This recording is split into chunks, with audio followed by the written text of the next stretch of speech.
Thank you so much for your time today. I just want to share with everybody here that why I bought property during the tariff wars and GE. Not after, not waiting for a deed, but right now. Why did I purchase it right now? So I wanted to share it's because everybody here is attending this seminar. It's for the same reason you are here because you want a bargain, right? Not because you're avoiding Singapore's property market.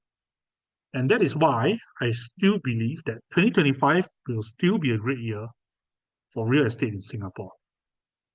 So 2025 will be a great year for real estate in Singapore simply because there's only one factor, there is an uncertainty that may not necessarily be negative. So the one I'm talking about is tariff wars, right? So tariff wars, it happened on 1st April, 1st of this month, about 20 something days ago, 3 weeks ago, right? Trump's Liberation Day tariffs were terrifying. Singapore, in response, we downgraded our GDP growth 0 to 2%. A lot of people were freaking out that this may not be good enough for the property market. There's supposed to be some sort of a pullback, correct? After a while, though, last week, their US version of Minister of Commerce, right, Mr. Bessent, said that he expect the tariff to drop. Trump announced a 90-day pause in the tariffs as well. When we look here, look there, even us, everybody else in Singapore, okay, the Straits Times, everybody, all of us in Singapore, we are confused. We don't know where the tariff war is going. We don't know is it a good or bad thing. We don't know when things will grow, how the economy will move.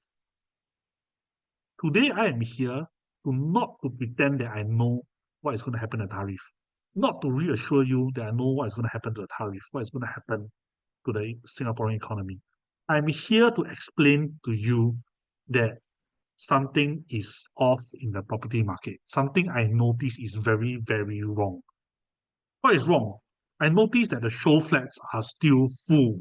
I noticed that, for example, Orel of Tampines, right? Orel of Tampines, a new launch that was launched just a week ago, after the tariffs were announced, sold out in one day.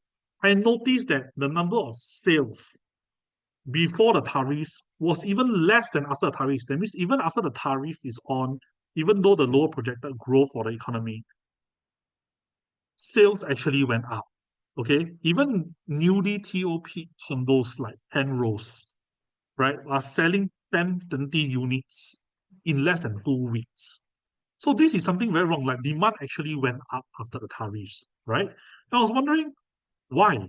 What provoked all these buyers to continue buying, even though there is certain uncertainty in the economic situation?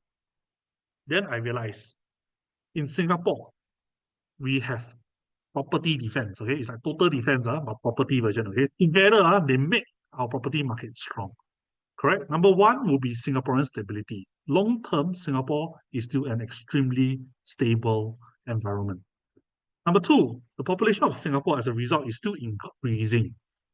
And number three, property is always used as our reserves as a tool of economic growth in Singapore. Hence, property cannot drop, cannot hang for long. It must and always slowly and gradually go up. Number 4 and 5 is more exciting. That Master Plan 2025 will be launched very shortly. In fact, I can tell almost exactly when it will be launched. And I can even tell you what will be the Prime Minister's signature project. Right? Without further ado, let me touch on number 1. Number 1 will be the Singaporean stability. Okay. So Singaporean stability, let's just look at the nomination day, okay? The general election nomination day. We look at PAP, they're contesting all 97 seats. They likely will still be the government. I believe everybody in this room believes that PAP will be the next government still. And as such, Prime Minister Lawrence Wong will still likely be the Prime Minister, correct? It will be business as usual in Singapore. Business as usual in Singapore is a huge benefit, simply because, for example, our previous crisis, which was just 4 years ago, right, which was COVID, after 2020 economy go down, 2021, it grew 7.6%, while the rest of the economy grew 5.9% only. So we outperform almost everybody else in the world because we are stable.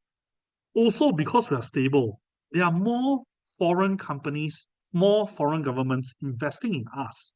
foreign direct investments into Singapore reached record level 2021, 2022, 2023, it did fantastically well also. In fact, we are so stable and we are so good at attracting foreign investment that Singapore is the third largest foreign direct investment destination in the world after China and US. These are two economies, top number one and two economies. And we're not even top three economy, but yet we are top three recipient. That means people want to invest in Singapore, people want to hire Singaporeans, people want to expand their economic footprint here. So our stability, which with this general election will only continue, will continue to attract foreign direct investment, will continue to grow our economy. You look at this, our GDP per capita, Singaporeans are getting richer and richer, despite all the crises in between, because we are stable, we are predictable. People like this stability in our economy. Okay? People like that. And hence, Singaporeans are gradually getting richer. We are outperforming the Western world by far. Right?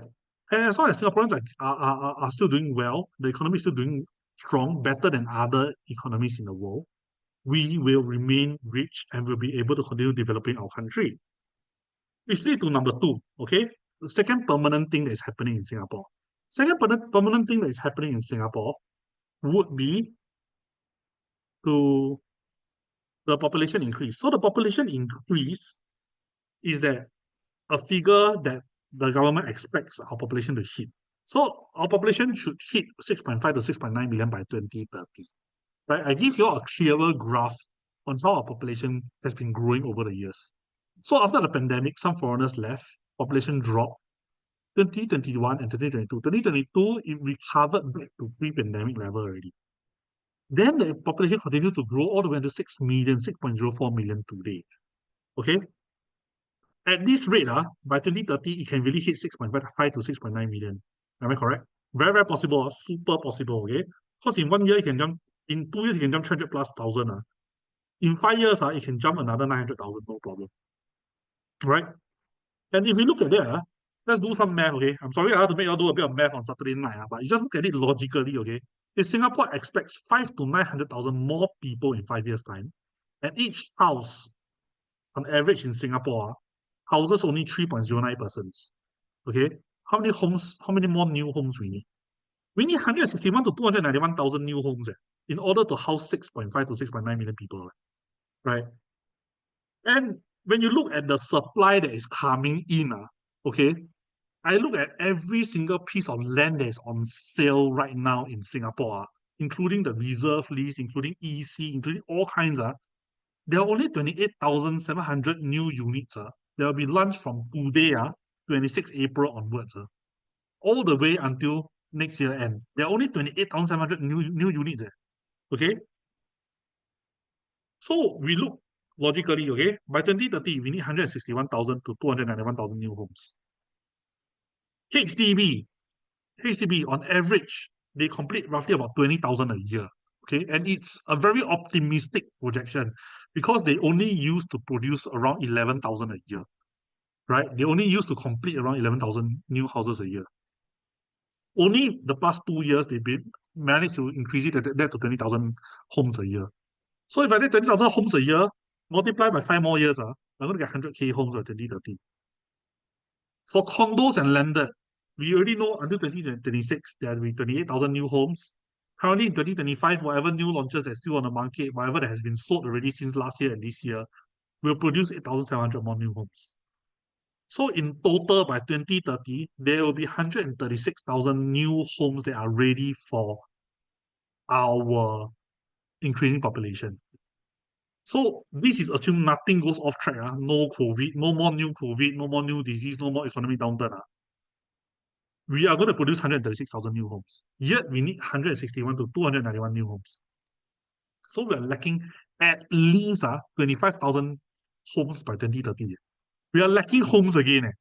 And in case you're wondering, how come we're lacking homes? I thought the government keep publishing that HDB is building a lot of new HDBs, a lot of new flats. Construction go back to normal. Yes, construction has gone back to normal. But you don't forget, the population has been increasing after the pandemic. Then in 2021, 2022, they catch up to build more to supply back for the losses in COVID. But for 2023 and 2024, they haven't been building enough to catch up with the new population growth. So once again, we are lacking homes in Singapore by 2030. We're lacking homes once again in Singapore. And that is quite a sad thing to know, okay? But it's something that we can use to benefit ourselves, okay? Then you can ask me, Guy, but you're saying that 2027 to 2030, they won't launch new condos, meh? I agree with you, they will launch new condos. But would they finish it in time for 2030 or not? No, they wouldn't finish it in time for 2030. Building a condo takes time. Takes 3 years or more. In fact, takes often more than 3 years in Singapore. So would your purchase, if you buy a house today that is brand new, that is going to TOP in 2030 or very near 2030, would it be very desirable in 2030? The answer is yes, it's going to be super desirable because 25,000 people, we are playing musical chairs, 25,000 families are not going to have a home in 2030. And that is the low ball estimate, right? The worst case scenario is 150,000 families have no homes in Singapore. That's how bad it could be by 2030. Okay? That is why these people are buying. Because these people are realizing that since last year, the number of homes available in Singapore market seems to be not a lot, seems to be a bit insufficient. I go BTO ballot also cannot get. I go ballot private condo also one day can sell 80%, 90%, 100% sold. From Ori to Chuan Park to Emerald of Katong. Within one day, all 80, 90, 100% sold. That is why people are actually starting to feel there is a lack of homes in Singapore. They're starting to feel that because the population is increasing. And mainstay, the third thing that doesn't change in Singapore is that property is the basis of Singaporean economy. Okay? The third thing, this is something that I shared before, okay? That property is the basis of the economy, the Singaporean economy. Most countries, when they want to grow, when they want to become richer, right, want to have economic growth, they either produce more, right? They make more of something, right? They're very good at making iPhones, they make more iPhones to sell. Or they like to produce different items, correct? Instead of just a iPhone, I produce laptops, I produce sound systems, I produce cars as well, produce different kinds of industry. Or number three, I try to sell each item for a more expensive price. That's how I'm going to get economic growth, correct? However, we are in Singapore. Singapore, we have limited land. Limited land means we cannot build very big factories. We cannot build very big factories means we cannot produce more. Okay, means very difficult. Produce more, very, very difficult. Second thing is that we want to produce new industries. Once again, this one takes a lot of people, takes a lot of manpower, takes a lot of time, takes a lot of money. It's not very easy for Singapore to produce new industries, okay? For example, we tried biotech, it didn't work out. Oh, very expensive mistake. Never mind. However, selling more expensive is something maybe we can do because we are still one of the most convenient places in the world. A lot of people use our finance services, use our airline, use our port, for example, correct? Maybe we can sell more expensive because we are so convenient.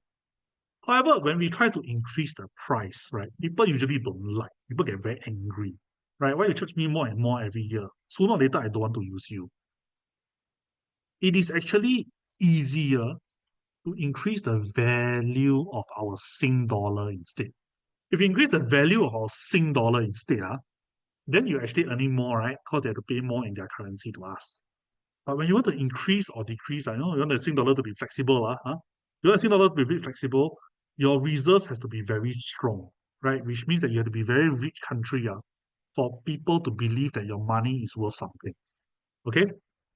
So our reserves, Singapore's reserves is mainly GIC and Temasek, correct? When they go outside and invest, hopefully GIC, Temasek earn money, bring it back home for us. Keep us Singaporeans rich. Hopefully, correct? But the third part of the reserves that a lot of people don't know about, and it's actually listed in MAS website, is the land of Singapore. The land of Singapore is actually part of our national reserves, keeping our Sing dollar strong, which in turn let us charge a bit more money for our services, for our convenience, so our economy can continue growing. Right? So GIC and Temasek, they are investment companies. Can they guarantee every investment should earn money? Cannot, right? Nobody can guarantee that investment, you go outside investment day and night, you earn money. Over time, yes, you can earn money, but every single day you can earn money, you can't guarantee that. Only SLA, the value of the land, is something that the Singapore government has almost full control. And we can see it here. For example, HDB is subsidized public housing of Singapore, correct? Most normal subsidized public housing in other countries is just that they sell the land very, very cheap to that particular government agency, and then they sell it to the people. But in Singapore, it's very different. HDB pays the fair market value to SLA to keep the land value high. And in return, ask the government, MAS, for money to pay SLA at full price. Why go through so much hoo-ha, make it so troublesome? When essentially we're just providing subsidized housing for Singaporeans. Why make it so troublesome? This is so that SLA can record that every piece of land, every square foot of land in Singapore is worth a very high price. It's worth the market price. Nothing, there'll be no discount. Okay? Secondly, when developers try to bid for private land, try to bid for government land, okay, to make it private development, and they bid it too cheap, the government actually rejects in order to keep a high value of the property. So once again, when you buy property in Singapore, property prices tend not to drop simply because any developer who try to develop a new piece of land, HDB try to develop a new piece of land, they have to pay full price. They have to pay a high price. They cannot buy at a discount. That's why Singapore property don't drop. The third thing we notice is that you notice all the new government land sales that's coming up this year, last year, and the next year. Everything is 99 years. You notice? Nowadays, everything is 99 years. Right? Everything is 99 years simply because the government ultimately will still own the land and they can control the price of the land. That is why they no longer release freehold or 999. They only release 99. The third thing on how property is so important, how to manage the property prices, right? Mixture of cooling measures to using the bank loans. You notice our worst crisis in Singapore history was in Asian financial crisis, right, 1997. Subsequently, we had dot-com bubble in 2000. We have subprime crisis in 2008, and the most recent COVID crisis, right? One thing I want you all to note, is that you all notice that Asian financial crisis prices dropped for 2.5 years. Singapore government did not know how to control the market then. They were not experienced, they were not very strong at it. The whole crisis lasted 2.5 years and they don't know what to do. They started throwing in safety measures after that, You cannot borrow 100% of the house, start putting soft versions of the cooling measures. Then you realize that, hey, the next crisis was only 2 years. Then the prime crisis in 2008 is only 1 year, the prices only dropped for 1 year. The best one is COVID. By the time it hit COVID 2021, 4 years ago, the Singapore government is so good at managing the property market that property prices only dropped for 1 month. September 2021, I think. September 2021. It only dropped for 1 month. So those people, everybody on the market right now are hoping for property prices to drop or not so sure whether to buy property or not, right? The property prices, if it drops this time, it's going to drop potentially for 1 month to 1 year only, very, very short period of time. Are you sure you can catch that wave or not? If you don't catch that wave, you're screwed, because every time they recover, you notice Asian financial crisis, when it recover 40%. You drop 44%, recover 40%. Correct? The recovery is okay, respectable. Dot-com bubble, when it dropped 19%, it recovered 57%. And subprime crisis, when it dropped 24%, they cannot control the drop. It dropped 24%. It recovered 62%. The worst one is COVID. It dropped 6.9%, recovered 64.9%. Which means if you are choosing not to buy today, okay, for whatever reason, you're ready to buy, but you choose not to buy. You say, maybe got a discount, maybe market will fall back. You are betting against the market. You're betting against the market because you're betting that when the market come down, it will come down long enough for you to enter, and that the gains that people still on the market who are buying are paying less than the drop, That's what you're praying for. But historically, when you look at all the past crises Singapore have, the dip is getting shorter. The dip is getting shorter, and yet the growth is getting bigger, which means that you are risking every month that you don't buy, prices are going up more than any discount that you might have. Make sense, Does this make sense? Make sense, right?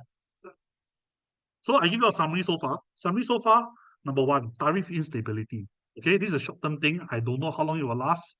I don't know how big or how small the impact. Because Trump can come up with a tariff today, can pause the tariff tomorrow. It's very unstable. Nobody knows how big or how small the impact is. I don't want to go and comment. I'm not an economist. However, long term, everybody in this room still believes in Singapore's ability, Singapore's stability. With Singapore's stability, it means that we are more attractive than anybody else in the world. We are still attracting more foreign investments than anybody else in the world. At least per square foot basis, lah, huh? We are attracting more foreign investment than anybody else in the world. We have more economic growth as a result.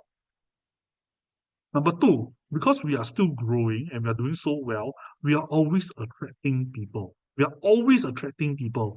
And this means that we have insufficient homes by 2030. Correct? You buy today, you usually own the home for probably about 4-5 years, correct? Right? At least you own it for 3 years, house sellers and duty 3 years. Let's say you own it for the next 3 to 5 years. By 2030, you are lacking homes so badly that 25,000 families will have no homes to stay. Property prices will fly up again, just like it did in 2021. Right? Number three, the Singapore government is using property as a basis of the economy, and they're so good at managing the property today that every single time it comes down is for such a short period, and every time it goes up is for such a huge amount. So don't bet against the market. If you are ready to buy and you think that there's something decent on the market, please go ahead. Right? And that is why we buy. That's why all these buyers are buying. That's why the number of units sold is getting increasing more. This is why I bought, right? This is my wife and I at this condo in the east. Okay, we are looking to buy 2 units actually. One in the east, one possibly maybe still in the east, maybe in the west, right? This is us collecting the option. So just to show you, that is why we bought, right? Because we are starting to see that there's a lack of supply in the market and the economy is still going to be strong. So where should you buy, right? Where should I buy? That's a golden question. Where should I buy? This is the part that is getting very interesting part of the seminar, right? Which is Master Plan 2025. So Master Plan 2025 is coming up. Master Plan 2025, very exciting, will be this year, correct? Master Plan 2025, I think of Master Plan, it means that there'll be new MRT or new malls or new CBD, some new industry or new parks. And the bracket in green that you see me putting down there is the typical gain in property prices, right? Whenever these new things happen, right? For example, a new MRT at Bedok Reservoir, when it opened up, property prices there increased 15% in 3 months, for example, right? When Sengkang Grand Mall was built, for example, property prices there jumped 9.5% in 2 months, for example. Okay, so Master Plan 2025, people very excited. When got new things come out, people super excited. Okay, so you look, last Master Plan was 2019. It's supposed to release every 5 years, right? Prime Minister Wong, his premiership started in 2024. Last year, started in 2024. They are supposed to release it last year. They didn't release it last year. They are releasing it this year, 2025. You go URA website, you type master plan, they literally put master plan 2025. It's going to come super soon.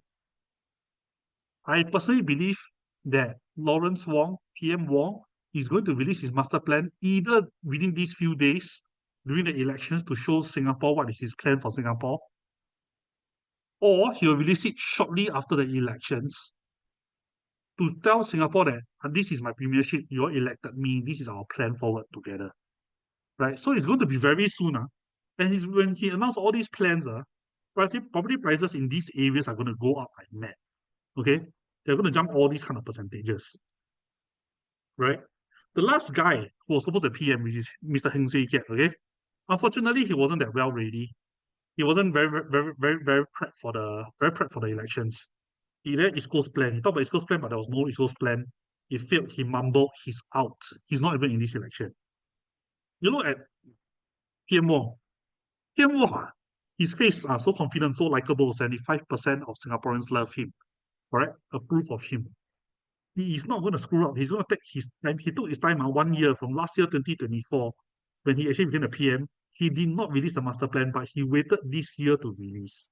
This guy is prepared. Okay? This guy is very prepared. And he's definitely going to release it within these 1-2 months. Correct or not? Maximum maybe 3-4 months. So he's definitely going to release it. Maybe he may even release it next week, to be honest. He may even release it next week. Correct? So I was looking at the master plan. I was thinking, where exactly would PM Wong focus on first? Where would he make his signature project, right? And when you look carefully, every prime minister has a signature project, right? The goat, right? The founder, right? Mr. LKY, PM Lee. Um, he did Changi Airport in 1981, shifted the airport to Changi, made it a modern airport, made it a world-class airport. That was his legacy, correct? Then came PM Goh, who is our second PM. So Mr. Goh in Singapore is a bit different. Singapore, the prime ministers respect each other. They finish the previous guy's work. Okay? So he continued PM Lee's work, right? He expanded Changi Airport, put Terminal 2, put Terminal 3 inside. However, for himself, his signature was he started and completed the East-West North-South line, the first two MRT lines in Singapore. He started and completed CTE PIE, the first two expressways in Singapore also.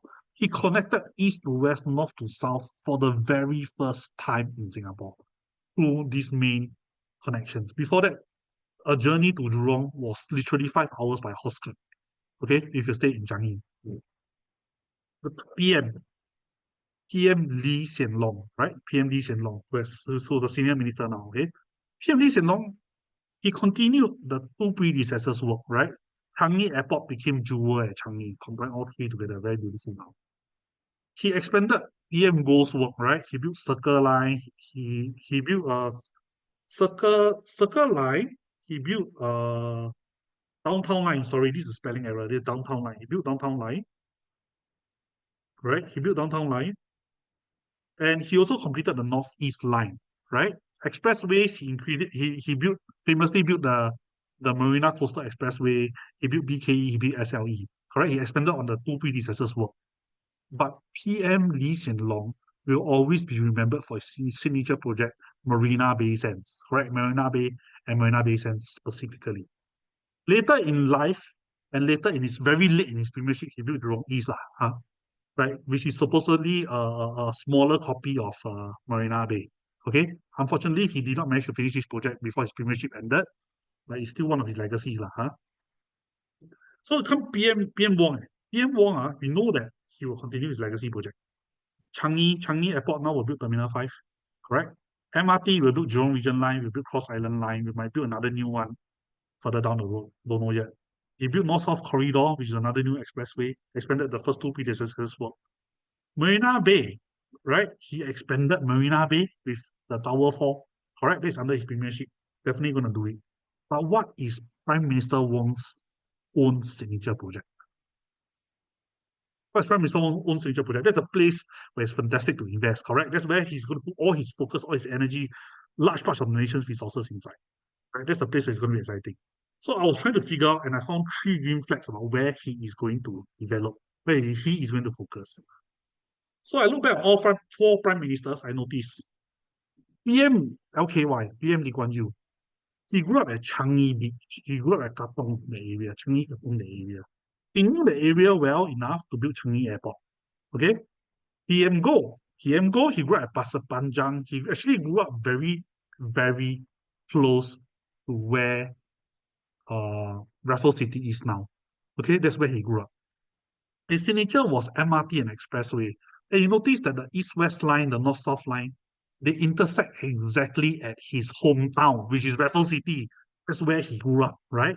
CTE, PIE, they intersect at Outram, which is very, very close to his hometown, right? He made his hometown the center of his projects, right? He made the center project that down there. That's the place where he's the most familiar with. Where you ask me to sign off as prime minister to go ahead with the development, I know the area well. Sure, I will go ahead, right? PM Lee Hsien Loong had a slightly different experience, right? He grew up in Orchard. He grew up in Orchard, now he's staying at Tanglin. He grew up in Orchard. Orchard is already private land. It's already freehold land, 999 land, cannot develop, very difficult. But he grew up in Orchard. He loved the Orchard environment, shopping malls combined together, offices, so nice. He went to the extent of building MBS, claiming Marina Bay from the sea, to build a more modern Orchard, no?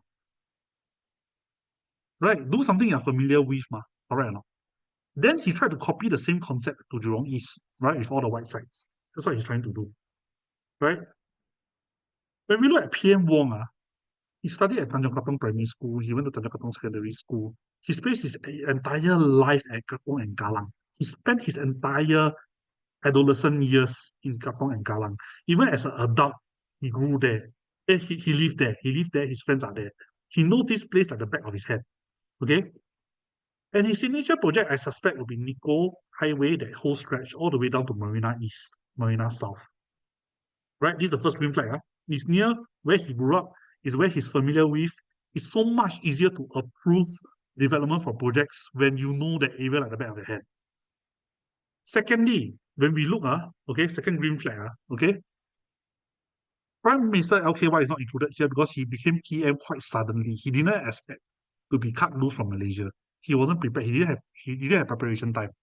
But the other three PMs have preparation time. Before Prime Minister Goh became the Prime Minister, he knew he was going to be a Prime Minister. He knew already, right? So years before, he opened the North South and East West line, but they only opened five stop only. Five stop only. The MRT stop at Toa Payoh, full stop. No more already. Okay? It didn't even reach the city proper. Okay? So this open in stages, and it didn't complete. So he did this preparation work. When he became the Prime Minister, when he became the Prime Minister in 1990, okay, 2, 3 years down the road, Prime Minister Goh completed the MRT. You have your City Hall and Raffles City. You have a City Hall and a Raffles Place MRT interchange. So that he can say that during his prime ministership, he completed the East West North South line. He joined the CTEPIE together. And from down there, those two areas bloom and blossom to the next capital, the next CBD of Singapore, right? Prime Minister Lee Hsien Loong had a good 8 to 12 years before he knew he was going to be a prime minister, because Prime Minister Goh selected him as his successor very early on. Okay, and Prime Minister Hsien Loong, Prime Minister Lee Hsien Loong, didn't waste any time. He didn't waste any time. He started reclaiming Marina Bay. Right, it was MTC in the past. He started reclaiming that, so that when he became prime minister in 2008, he became prime minister in 20. I think it's 2004, 2004, right? 2008, he can go and open MBS, can go and claim MBS is open now. He got something to show the people before his first term was finished. Prime Minister Wong, when you look carefully, right, the works that is going along, Palang, the works that is going along Marina Bay East, you'll see that they removed the old gas station, they removed the old airport, they are reviving Tanjong Ru, they are modernizing the parks down there. Again, during his prime ministership, likely this will be the area where he will produce something very quickly to show the people. I'm not saying that the rest of Singapore is not going to care. The rest of Singapore, he did small little works here and there. But for the whole Kallang Marina area, it's really a lot of stuff that they are doing down there. And as I will show you a third green flag. The third green flag, you'll notice that if you drop by Kallang now, okay, near the stadium, in Singapore, that means every single sports have moved from Woodlands, moved from Sembawang, moved from different corners, moved from Changi, and all gather at Kallang, right? In this past 1 year. The waterfront parks at Kallang has been enhanced in the past 1 year plus 2 years. Because PM Wong only has 1 year plus 2 years before he became PM. Okay, and they have already upgraded the cycling tracks on there. So a beautiful place to walk, to relax. You can walk from Kallang all the way to MBS. Super beautiful, right? You notice that PM Wong said that there's a lot of new developments coming up and around the entire waterfront. Whenever he opens up all these upgrading projects, he attends himself to start all these projects. He's down there to cut the ribbon and to tell the whole Singapore that he started off the Kallang developments already, right? They even gave MBS approval to start building the fourth tower. So you know that the whole development stretch, very likely is going to be Potong Kallang that stretch all the way down to Marina Bay already. Very obvious, right? And the biggest telltale sign that I can see is that for his very first National Day rally last year, when he first became Prime Minister, his very first time he's addressing the people of Singapore, he said, Singapore to have 120 kilometers south southern coastline. New homes in Nico and Marina East. Hello, there are new homes in Tengah also. There are new homes in Sembawang. There are new homes in Canberra. There are new homes in Tampines also. Why is his headline from National Day Rally Nico and Marina East? Because he wants to show us that in these 5 years, he will finish Nico and Marina East. He will finish, he will show you something that he has created a complete project to show the people of Singapore that this is his signature. Right? And when we look at the signature project, why is so important about signature project? You look at signature project, you look at, for example, Mr. LKY. When he built Changi Airport, the whole stretch of Marine Parade went up like mad. Mandarin Gardens, mega development, right? To Laguna Park, to Neptune Park, to whatever. All started at selling at prices of 800 per square foot, which was insane because the average per square foot in Singapore then was 400 plus 500. Okay? When you look at PM Go, when he's the famous development that came up because of his MRTs and his expressways was Raffles City, right? Which was the tallest building in Singapore then, 72 stories. Remember, everybody was dying to get to the helipad, take photo at the Swiss Hotel, correct? Prices along there, Sunlight, everything was selling at 2,000 PSF. Okay, previously malls in Orchard at that time was selling at 1,003. Raffles City said at 2,000. That place not even proven, but he put the MRTs all connecting down there, especially all connecting nearby there. You know, prices went up to 2,000 PSF.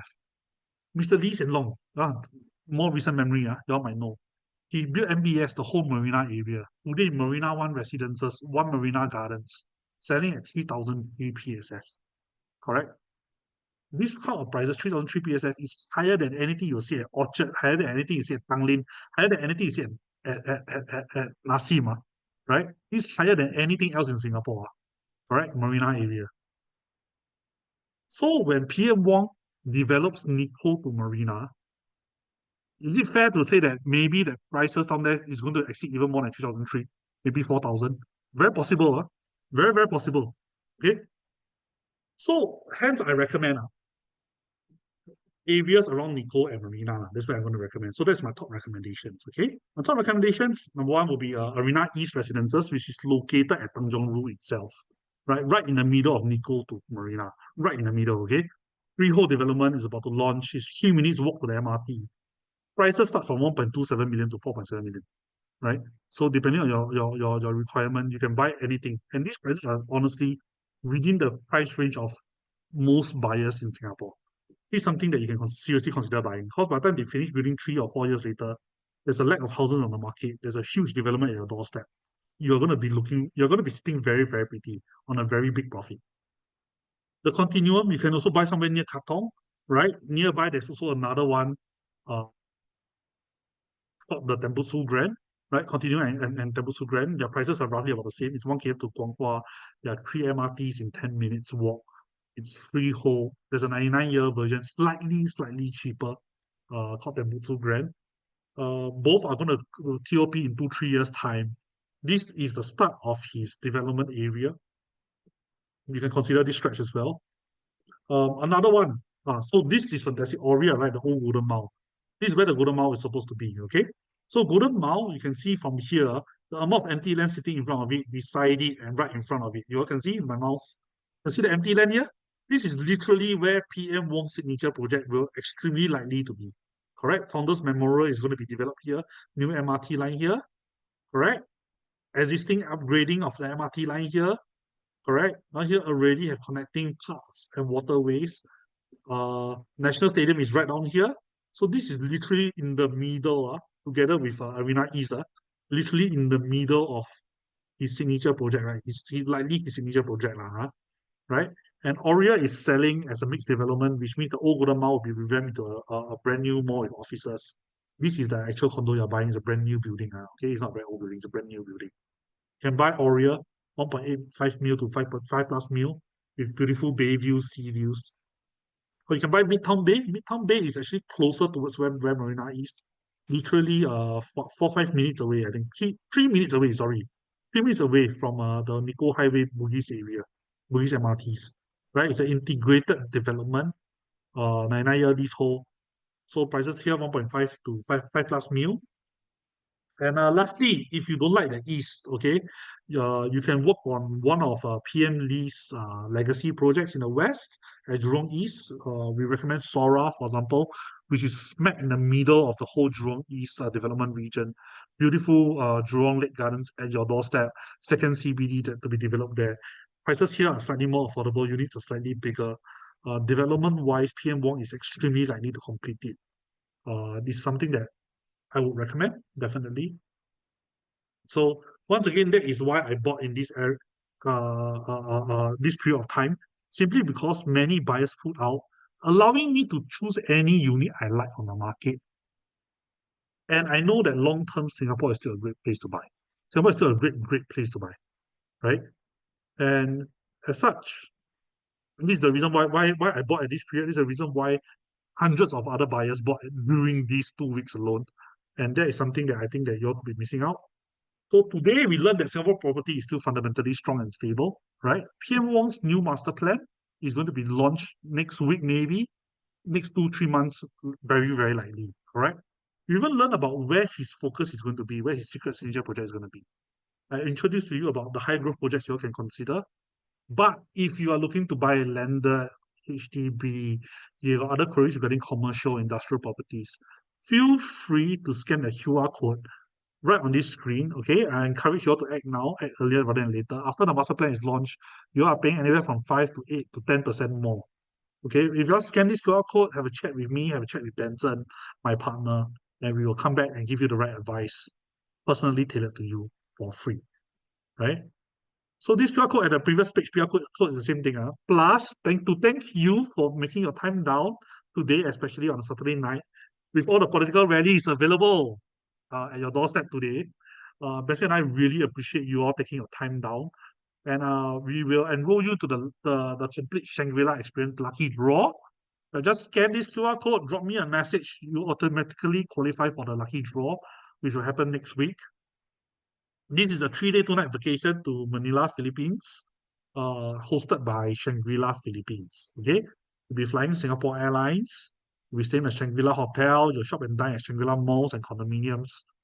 And this is fully paid for, right? The hotel, the stay, the hotel, the flight, the stay. It's all fully paid for. Okay. So please scan this QR code, drop me a message, give me a bit of feedback. Really appreciate your time. Tell your friends about this. If they want to join, we have a second session on Wednesday, 7:45 p.m. Because we realized that there are quite a lot of other people who sign up. In fact, today is supposed to have 12 attendees who sign up in total. There are 5 of you who came. The other 7, probably on Wednesday, they'll come. There are other people who asked to join in as well. They couldn't make it today. There's a political rally today as well. So we are doing a second session on Wednesday, 7:45. Feel free to drop me a message via the QR code. It actually WhatsApp me directly. And if there's any questions, you can ask me either on the chat or via WhatsApp. I'm actually here on my phone. So you all feel free to let me know. Okay, so there are actually people who start asking. Yeah. And I can, oh, okay, somebody wants, okay. So just to share with you that the whole, how would the entire area look like? Let me just zoom in if you are still here. I'll just share in to answer that question, okay? I'll open up my internet to answer that question for you. So give me a moment.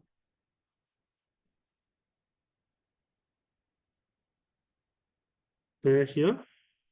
So I'll just share the amount of empty land that potentially will host PM Wong's signature project. So you notice that down here is actually Katong. This whole stretch is actually Katong, right? This is where we actually recommended that you consider buying. Down here you got empty land, number one. Number one. But easier to develop empty land will be here. You notice this is GCB. Easier to develop empty land will be here, will be here, will be here. We should already slated to these already. Correct? And all near MRTs. Do you notice? Will be here, will be here, the entire Nico. You see the entire Nico highway down to Marina Bay East. So this whole stretch will all be developed very shortly under PM Wong, is my guess. And as such, your best time to buy now is before he announces it. Once he announces it, prices will fly left, right, center. Well, prices will really fly left, right, center. So you notice that this entire stretch from Marina South, all this got so much empty land around here, so much empty land around here, so much empty land around here. Right beside where he grew up, he knows the area, he wants to develop it, he's already started work on it. You are definitely want to enter around this area. That's my thoughts. Right. If you want me to talk a little bit about the west side, the Lake Gardens are here. So Sora is where we're talking about Sora. Just now we're talking about here. So down here, the empty land will be here near Pandan Reservoir, as well as the empty land that they are trying to claim around here, claim back around here. Like from Singapore Science Centre, Jurong Lake Hall, this stretch, where originally they wanted to build the HSR. So this whole place would be developed eventually. To what kind of extent, I am not 100% sure, but I think it will be developed quite sufficiently. Because you see the new MRT lines coming up as well. But obviously, the whole Nicole Marina site is something that he's familiar. He's involved in personally. He's not there to cut the ribbon. He's a lot more motivated to open this stretch. That's something I can tell you. So recently he opened up there's the Kallang football hub. He opened up tennis center. Leisure park. They want to ask them to go and revamp. Then the empty lands around here and the empty lands around here. The empty lands around here, the empty lands around here. That's all places you can buy. Right? Aurea is where we recommended. Uh the when we talk about Arena East is actually around here, near Katong Park MRT. Right? Aurea is around here. Midtown Bay is around here. Right? Midtown Bay, Akoko Midtown is around here. So it's all along the whole Nico Highway stretch developed. Prices, okay, prices for these places. So prices for these places maybe hit 3,000 plus 4,000 PSF. But right now, if you're buying all these, they'll all be around 2,000 plus. They'll be around 2,000 plus PSF. So yeah, potentially, if it goes well, you are in for maybe 40% profit in these few years. So yeah, potentially you can hit 40% profit, I would say. Yeah, it's actually possible. Right, from Midtown Bay to Aurea to Continuum. Very, very high chance. Arena East as well. Right, if you all prefer Katong side, which has a lot more schools, buying for own stay, another one that you can consider would be Temputsu Grand. Would be Temputsu Grand. So feel free to continue texting, engaging with me or Benson, and we'll come back to your inquiries very, very shortly.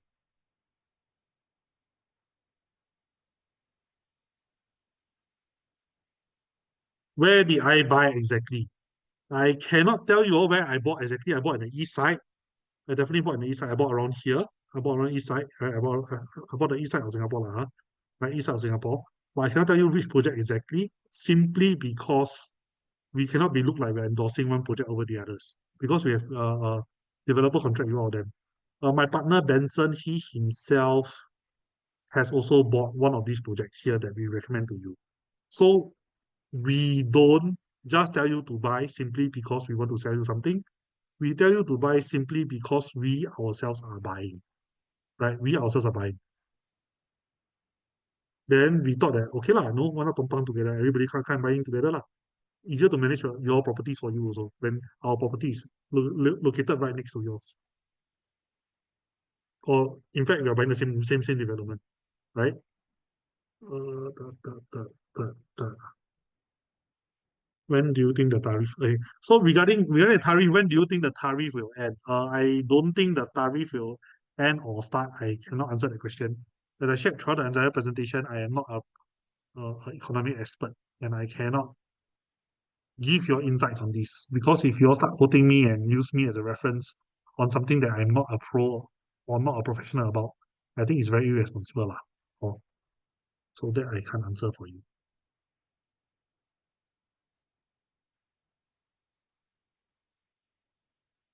Okay, any other questions?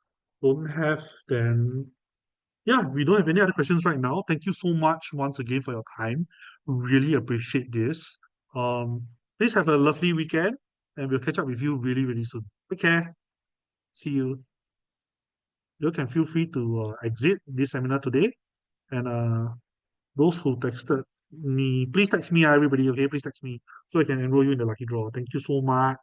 Thank you.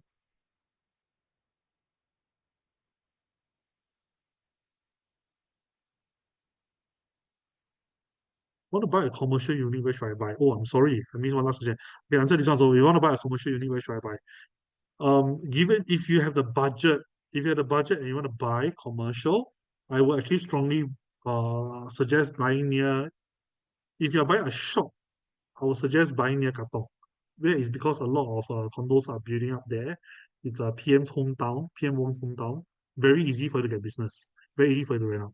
If you're buying offices, if you are buying offices instead, I will suggest you can buy Nico. In fact, Aurea, which is the Golden Mile, they are actually selling the top floors of the Golden Mile development as offices. And they actually sell it. There's no ABSD, there is no SSD, there's no nothing. Right? Foreigners can buy 80% loan, 90% loan, no problem. In fact, Aurea, you can buy the offices here. I suggest buying offices around this stretch will be a fantastic investment simply because in the current CBD at Tanjong Pagar, Raffles Place, Raffles City, even Marina, they don't sell the office units. The first 3 PMs, when they build their CBD, they don't let you buy individual unit. However, 4th PM, PM Wong, his white side, he let you buy individual unit, which is very rare. Last time they don't allow, now they allow, which means that your office unit, next time you buy already, you can rent it out to all these MNCs who are investing in Singapore, and you have a long-term tenant and a very high rent, and you can sell it for even higher prices. Some of them conserve building, they will never let this building rent out for cheap, right, for the amount. So this is definitely one you can consider for office. For shops, you would actually buy somewhere near Continuum. You actually buy somewhere near here for shops. Any other questions? Any other questions? Any other questions? If I want to buy industrial, if you want to buy industrial, industrials are slightly more affordable. But I would suggest industrial you buy west side. You buy west side near Sora. You buy near here. Simply because this whole stretch down here, I suspect you cannot have all the high-end MNCs spread all around Singapore. In the end, they will still focus on the east and south area lah, near Marina East side, where PM Wong is focusing, where PM Lee has built already. I think the biggest MNC will still be there.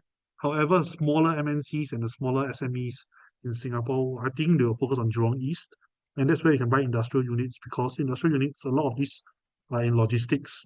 They will rent your industrial units at a pretty high price for a very long time, which means guaranteed and stable profits for you. I would actually recommend West Side if you're buying industrial. In fact, freehold 999 units are available there as well, if you want to consider.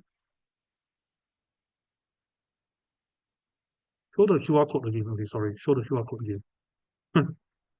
You all should have my number, I think. Otherwise, you can message Benson also. It's fine. Yeah, right. But the lucky draw is here. Thank you very much for your time.